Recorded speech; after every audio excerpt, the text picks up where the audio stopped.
So ಈ intuition ಮಾಡೋದ್ರಿಂದ ನಿಮ್ಮ ಸ್ಕೂಲ್ ಅಕಾಡೆಮಿಕ್ ಮೇಲೆ ಯಾವ ರೀತಿ ಎಫೆಕ್ಟಿವ್ ಆಗಿ ವರ್ಕ್ ಆಗ್ತಾ ಇದೆ? ಸೊ ಇಂಟ್ಯೂಷನ್ ಆದಮೇಲೆ ನಂಗೆ ಮ್ಯಾಥ್ಸ್ ಅಂದರೆ ತುಂಬ ಭಯ. ಇಷ್ಟನೇ ಇರಲಿಲ್ಲ ನಂಗೆ ಮ್ಯಾಥ್ಸಲ್ಲಿ. ಮ್ಯಾಥ್ಸ್ ಅಂದರೆ ನಾನು ಯಾಕೋ ಬೇಡ, ಬೇರೆ ಎಲ್ಲ ಸಬ್ಜೆಕ್ಟ್ ಮಾಡ್ತಿದ್ದೆ, ಆದರೆ ಮ್ಯಾಥ್ಸ್ ಅಂದರೆ ಬೇಡ ಅಂತ ಒಂದಿತ್ತು. ಆದರೆ ಇಂಟ್ಯೂಷನ್ ಆದಮೇಲೆ ನಾನು ಮ್ಯಾಥ್ಸಲ್ಲಿ ನನ್ನ ಕ್ಲಾಸಲ್ಲಿ ಫುಲ್ ಟಾಪ್ ಮಾರ್ಕ್ಸ್ ತರೋದು. ನಮ್ಮ ಟೀಚರ್ಸ್ ಎಲ್ಲ ಶಾಕ್ ಆಗಿರೋದು, ಹಿಂಗೆ ಹೆಂಗೆ ಮಾಡ್ತಾಳೆ ಇವಳು, ಮ್ಯಾಥ್ಸಲ್ಲಿ ಎಷ್ಟು ಚೆನ್ನಾಗಿ ಹೆಂಗೆ ಮಾಡ್ತಾಳೆ ಅಂತ ಒಂದಿತ್ತು. ನನ್ನ ಮ್ಯಾಥ್ಸಲ್ಲಿ ತುಂಬ ಇಂಪ್ರೂವ್ ಆಗಿದೆ. ಮತ್ತೆ ನನ್ನ ಡ್ರಾಯಿಂಗ್ ಸ್ಕಿಲ್ಸ್ ತುಂಬಾ ಪುವರ್ ಆಗಿತ್ತು. ಆದ್ರೆ ಇವಾಗ ನಾನು ತುಂಬಾ ಚೆನ್ನಾಗಿರೋದು ಪೋರ್ಟ್ರೇಟ್ಸ್ ಮಾಡ್ತೀನಿ. ಮತ್ತೆ ಅದ್ರಲ್ಲಿನೂ ನಾನು ಫಸ್ಟ್ ಸೆಕೆಂಡ್ ಮೆಡಲ್ಸ್ ತರ್ತೀನಿ ಡ್ರಾಯಿಂಗ್ ಕಾಂಪಿಟೇಷನ್ಸ್ ಅಲ್ಲಿ. ಸೊ ಇದ್ರಲ್ಲೆಲ್ಲ ನಂಗೆ ಬೆನಿಫಿಟ್ ಆಗಿದೆ. ಸೊ ಈ ಇಂಟ್ಯೂಷನ್ ಪ್ರೋಗ್ರಾಮ್ ರಿಲೇಟ್ ಆಗಿರೋ ಹಾಗೆ ನೀವೇನಾದ್ರೂ ಕಾಂಪಿಟೇಷನ್ಸ್ನೆಲ್ಲ ಅಟೆಂಡ್ ಮಾಡಿದೀರಾ? ಹೌದು, ಒಂದು ರೀಸೆಂಟ್ ಆಗಿ ಕಾಂಪಿಟೇಷನ್ ಇರೋದು ಟೆಕ್ ಫೆಸ್ಟ್ ಇಂದ. ಅದು IIT ಬಾಂಬೆ ಕಾಂಪಿಟೇಷನ್. ಅದು ಕೋಡಿಂಗ್ ಕಾಂಪಿಟೇಷನ್, C++ ಕೋಡಿಂಗ್ದು. ಸೊ ಅದರಲ್ಲಿ ನಾನು ಝೋನಲ್ ಲೆವೆಲ್ ಬ್ಯಾಂಗ್ಳೂರಲ್ಲಿ ಫಸ್ಟ್ ಬಂದಿದ್ದೀನಿ. ಅಲಾಂಗ್ ವಿತ್ ದ್ಯಾಟ್ ನಾನು 6 cities ಅಲ್ಲಿ I was the first girl to get first prize in tech fest IIT Bombay competition of code. Okay. So ಈಗ ಸ್ಕೂಲಲ್ಲಿ ಈ ತರದೆಲ್ಲ ಕಾಂಪಿಟೇಷನ್ಗೆ ಹೋಗ್ತೀರಾ, ಅವಾರ್ಡ್ಸ್ ತಗೊಂಡ್ ಬರ್ತೀರಾ. ಸೊ ನಿಮ್ಮ ಮೇಡಮ್ಸ್ ಆಗಿರ್ಬೋದು, ಪ್ರಿನ್ಸಿಪಲ್ ಆಗಿರ್ಬೋದು, ಯಾವ ತರ ನಿಮ್ಮನ್ನ ನೋಡ್ತಾರೆ, ಏನ್ ಹೇಳ್ತಾರೆ, ಅಪ್ರಿಸಿಯೇಷನ್ ಹೇಗಿರುತ್ತೆ? ಅವರು ಸೇಮ್ ಆಗಿ they treat me as a usual child. We don't need specific treatment ಆಗಿ. ನಾವೆಲ್ಲ ನಾರ್ಮಲ್ ಮಕ್ಕಳೇ. Just we have went in depth with our selves. So ನಮ್ಮ ಒಳಗೆ ನಾವೇ ಏನ್ ಹೇಳ್ತೀವಿ ಇವಾಗ ಓಷನ್ ಟೈಪ್ ಹೇಳಿದ್ದೆಲ್ಲ. ಸೊ ಅದ್ ನಾವು ಓಷನ್ ಅಲ್ಲಿ ಹೋಗಿದೀವಿ. ಸೊ ಎಷ್ಟು ಎಕ್ಸ್ಪ್ಲೋರ್ ಮಾಡ್ಬೇಕು ಅದು ನಮ್ದ್ರಲ್ಲಿದೆ. ಓಕೆ ಮ್ಯಾಮ್, ನಾನು ನಿಮ್ಗೆ ಒಂದು ಪ್ರಶ್ನೆ ಕೇಳಲೇಬೇಕು. ಏನಂತಂದ್ರೆ ಅವಾಗಿಂದ ಮನ್ಸಲ್ಲಿ ಕೊರಿತಾ ಇರುವಂಥದ್ದು ಇದು ಪ್ರಶ್ನೆ. ಸೊ ಪಾಸಿಟಿವ್ ಆಗಿ ತಗೊಂಡ್ರೆ ಪಾಸಿಟಿವ್ ಆಗಿರುತ್ತೆ, ನೆಗೆಟಿವ್ ಆಗಿ ತಗೊಂಡ್ರೆ ನೆಗೆಟಿವ್ ಆಗಿರುತ್ತೆ. ಮಕ್ಕಳ ಮನಸ್ಸು ಹೇಗೆ ಅಂತಂದ್ರೆ ಕಾಗದ, ನಾವೇನು ಬರಿತೀವಿ ಅದು ಮುಡ್ತಾ ಇರುತ್ತೆ ಅಂತ ಹೇಳಿ. ಸೊ ಇಂಥ ಇಂಟ್ಯೂಷನ್ ಪ್ರೋಗ್ರಾಮ್ ಮಾಡುವಂಥ ಸಂದರ್ಭದಲ್ಲಿ ಮಕ್ಕಳಿಗೆ ಅವರಲ್ಲಿರುವಂಥ ಒಂದು ಆ ಸೂಕ್ತ ಪ್ರಜ್ಞೆನ ಜಾಗೃತೆನೋ ಮಾಡ್ತಾರೆ. ಇದು ರೈಟ್ ವೇನಲ್ಲೇ ಹೋಗಬೇಕು, ಮುಂದೆ ಫ್ಯೂಚರ್ನ ರೈಟ್ ವೇನಲ್ಲೇ ತಗೊಂಡು ಹೋಗಬೇಕು ಅನ್ನೋದು ಅವ್ರಿಗೆ ಹೇಗೆ ನೀವು ಬೇಸಿಕಲ್ಲಿ ನೀವು ಕೋರ್ಸನ್ನು ಶುರು ಮಾಡಿದಂಥ ಸಂದರ್ಭದಲ್ಲಿ ಇದನ್ನು ಹೇಗೆ ತಿಳಿಸಿ ಹೇಳ್ತೀರಾ? ಯಾಕಂದರೆ ಬೇರೆ ಎಲ್ಲೂ ಇದು ಮಿಸ್ಯೂಸ್ ಆಗಬಾರ್ದು ಅನ್ನೋ ಕಾರಣಕ್ಕೆ. ಖಂಡಿತ ಇಷ್ಟದಲ್ಲಿ ನಾವು ಯಾವುದು ಮಿಸ್ಯೂಸ್ ಆಗೋದು ಕೇಳಿಲ್ಲ. ಯಾಕಂದ್ರೆ ಮಕ್ಳಿಗೆ ನಾವು ಹೇಳ್ಕೊಡ್ತೀವಿ ಇದು ಪವರ್ ಆಫ್ ಇಂಟ್ಯೂಷನ್ ಒಳ್ಳೇದಕ್ಕೆ ಯೂಸ್ ಮಾಡಬೇಕು ಅಂತ. ಆಮೇಲೆ right decision at the right time ಅಂತೀವಲ್ಲ, ಕೋರ್ಸ್ ಮಾಡುವಾಗಲೇ ಮಕ್ಳಿಗೆ ಅದು ಗೊತ್ತಾಗೋಗುತ್ತೆ ಇದನ್ನ ನಾವು ರಾಂಗ್ ಆಗಿ ಯೂಸ್ ಮಾಡಬಾರ್ದು ಅಂತ. ಸೊ ಯಾರು ರಾಂಗ್ ಆಗಿ ಅದನ್ನ ಯೂಸ್ ಮಾಡಲ್ಲ. ಒಂದು ಇನ್ನೊಂದೇನು ಅಂದ್ರೆ ನಾವು ಏನಾದ್ರು ತಪ್ಪು ಮಾಡ್ತೀವಿ ಅಂದ್ರೆ ನಮ್ಗೆ ಸ್ಟ್ರೆಸ್ ಬಂದ್ಬಿಡುತ್ತೆ. ಸ್ಟ್ರೆಸ್ ಅಲ್ಲಿ ಇಂಟ್ಯೂಷನ್ ವರ್ಕ್ ಆಗಲ್ಲ. ಮಕ್ಳು ಕಾಮ್ ಆಗಿದ್ದಾಗ ಇದು ಚೆನ್ನಾಗಿ ವರ್ಕ್ ಆಗುತ್ತೆ. ಬಟ್ ಇದ್ರವರೆಗೆ ನನ್ಗೆ ಯಾವ ಪೇರೆಂಟು ಯಾರು ತಿಳಿಸ್ಕೊಟ್ಟಿಲ್ಲ ಮಕ್ಕಳೇನಾದ್ರು ತಪ್ಪು ಮಾಡಿದ್ದಾರೆ ಅಂತ. ಯಾಕಂದ್ರೆ ಕೋರ್ಸರೇ ಅವ್ರಿಗೆ ತಿಳಿ ಹೇಳ್ಬಿಡ್ತೀವಿ ನಾವು. ಒಳ್ಳೆ ಮಕ್ಕಳು ಇದನ್ನ ಕಲ್ತಾಗ ತಪ್ಪು ದಾರಿಗೆ ಹೋಗೋ ಚಾನ್ಸೇ ಇರಲ್ಲ. ಅದರಿಂದ ನಾವು ಮಕ್ಕಳ ಮೇಲೆ ಡೌಟ್ ಪಡಲ್ಲ, ಪೇರೆಂಟ್ಸ್ ಕೂಡ ಒಂಚೂರು ಮಕ್ಕಳ ಮೇಲೆ ಡೌಟ್. ಇವಾಗ ಎಲ್ಲೋ ಒಂದೊಂದು ಘಟನೆ ನಡೆದಿರುತ್ತೆ, ಆ ಘಟನೆಗೆ ಸಂಬಂಧಪಟ್ಟಂತ ಏನ್ ವಿಷಯ ಅಂತಾನೆ ಗೊತ್ತಿರೋದಿಲ್ಲ.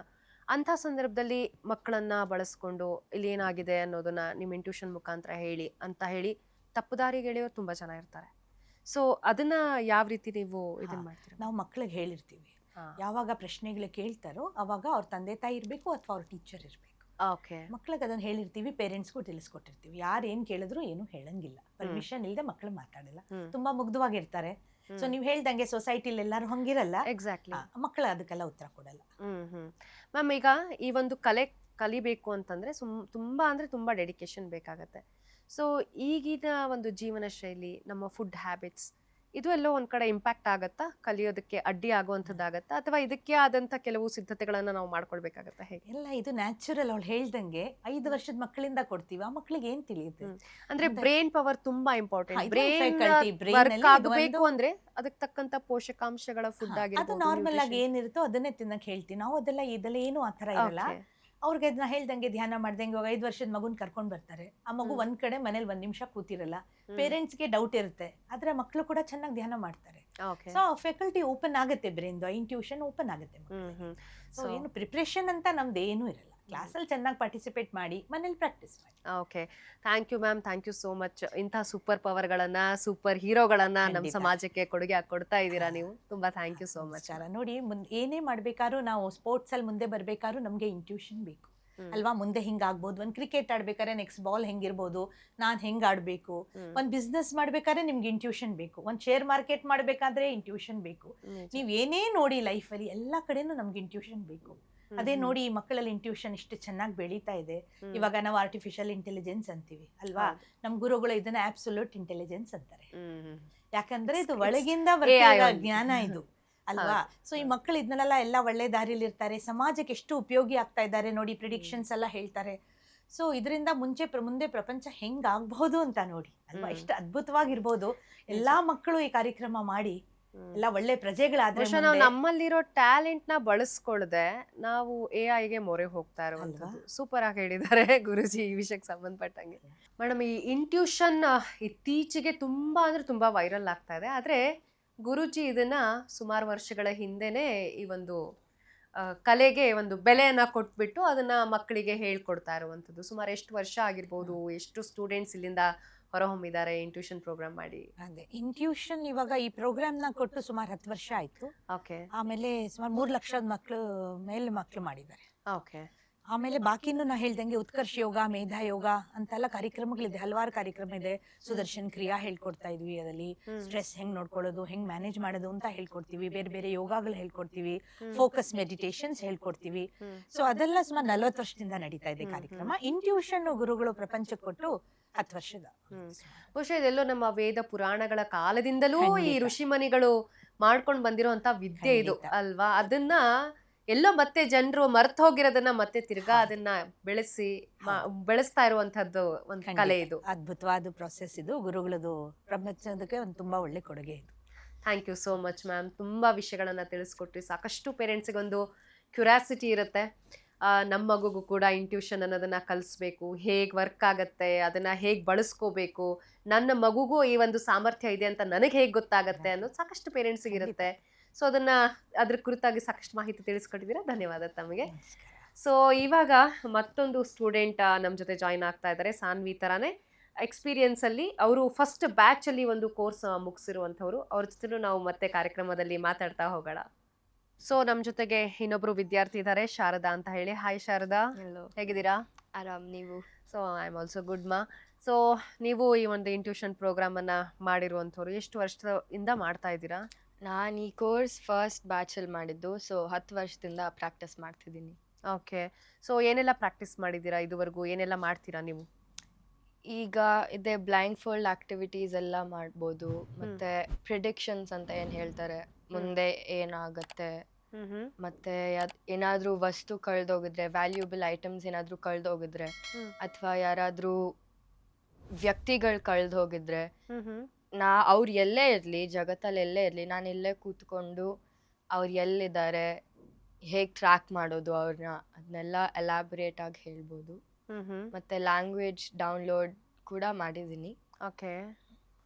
ಸೊ ಸ್ಕೂಲ್ಗೆ ಹೋಗ್ತಾನೆ ಇದೊಂದೆಲ್ಲವನ್ನು ಕಲ್ತಿರುವಂಥದ್ದ ನೀವು? ಸೊ ನೀವು ಬೇಸಿಕ್ಲಿ ಬ್ಯಾಂಗ್ಳೂರ್ ಅವರೇನಾ ಅಥವಾ ಹೇಗೆ?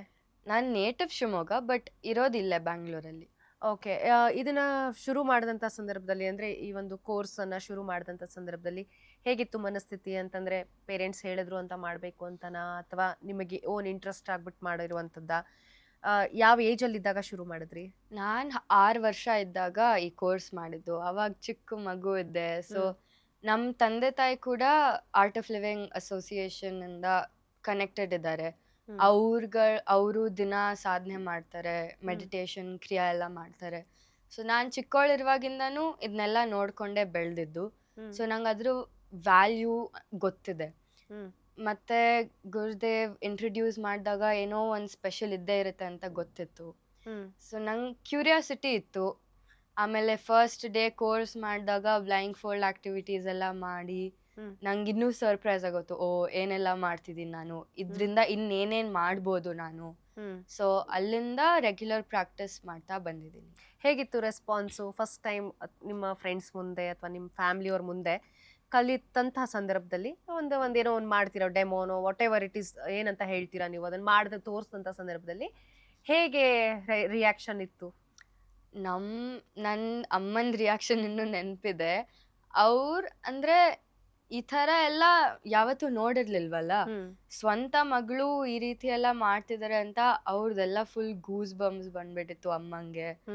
ಆಮೇಲೆ ರಿಲೇಟಿವ್ಸ್ ಎಲ್ಲ ಎಲ್ಲಿ ಹೋದ್ರೂ ಒಂದ್ ಫ್ಯಾಮಿಲಿ ಫಂಕ್ಷನ್ ಇರ್ಬೋದು ಅಥವಾ ಅಲ್ಲಿ ಎಲ್ಲಾರು ಶುರು ಹಚ್ಕೊಂಡ್ಬಿಡ್ತಾರೆ, ಓ ಶಾರದಾ ಇದನ್ ಮಾಡ್ಬೋದು, ಮಾಡ್ ತೋರ್ಸು, ಎಷ್ಟ್ ಚೆನ್ನಾಗಿದೆ ಇದು ವಿದ್ಯೆ, ನಿನ್ ನೋಡಿ ಬೇರೆ ಮಕ್ಳುನು ಇನ್ಸ್ಪೈರ್ ಆಗಿ ಮಾಡ್ತಾರೆ ಕೋರ್ಸು ಅಂತ.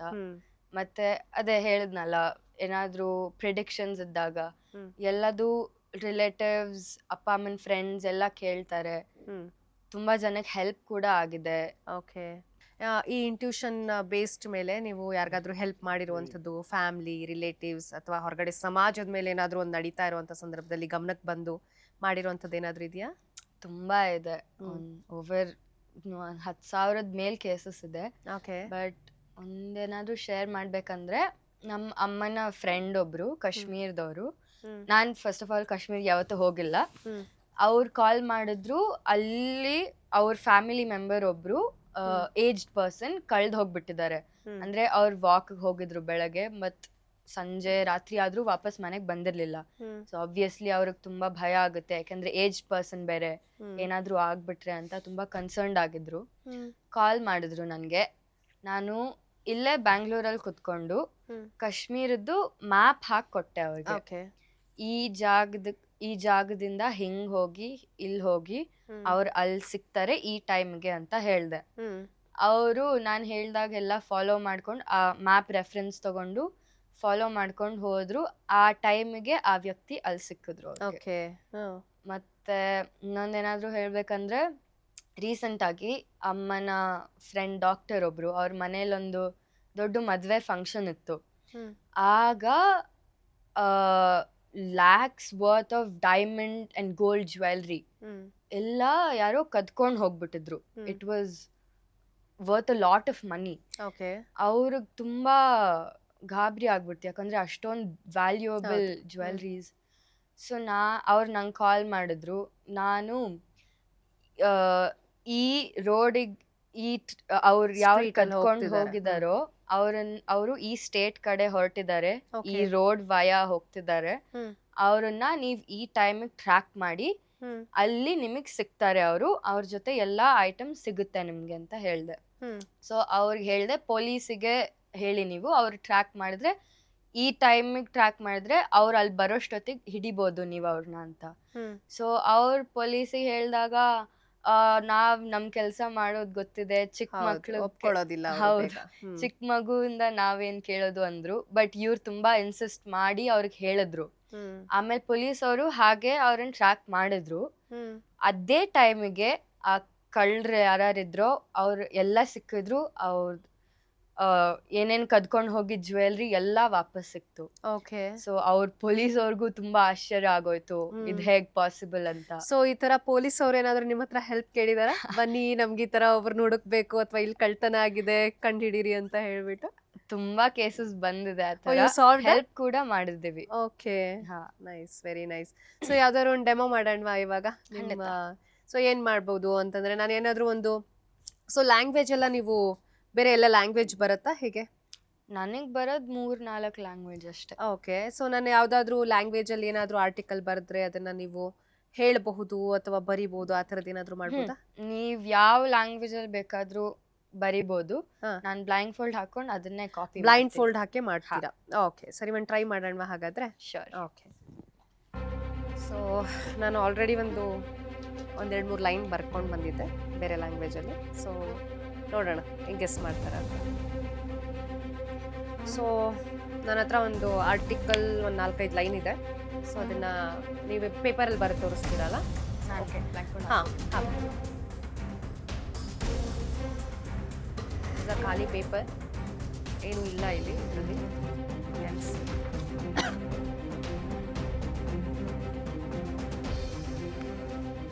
ಪೆನ್ ಮುಂದೆ ಇದೆ.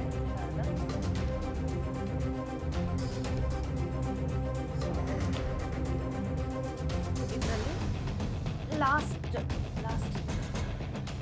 ಫುಲ್ ಬರೀತಾ? ಹಾಂ, ಫುಲ್ ಬೇಡ, ಒಂದು 2 ಲೈನ್ಸ್ ಬರೀ.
ನೋ ಪ್ರಾಬ್ಲಮ್ ಅದು ಸ್ವಲ್ಪ ಜಾಸ್ತಿನೇ ಇದೆ ಬರ್ದಿರೋದು.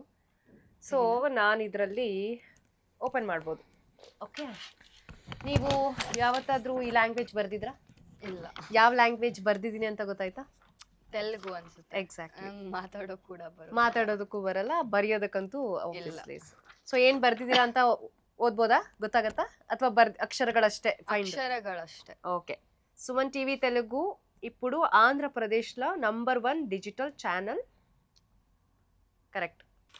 ಸೊ ನನಗೂ ತೆಲುಗು ಏನು ಬರೆಯೋದಕ್ಕೇನು ಬರೋದಿಲ್ಲ, ನಾನು ಓದಬಲ್ಲೆ, ಮಾತಾಡಬಲ್ಲೆ, ಆದರೆ ಯಾವತ್ತೂ ಬರ್ದಿರಲಿಲ್ಲ. ಸೊ ನಾನು ಇದನ್ನು ಫ್ರೆಂಡ್ ಒಬ್ಬರ ಹತ್ರ ಕೇಳಿಸ್ಕೊಂಡ್ಬಿಟ್ಟು ಬರ್ಸ್ಕೊಂಡು ಬಂದಿದ್ದೆ.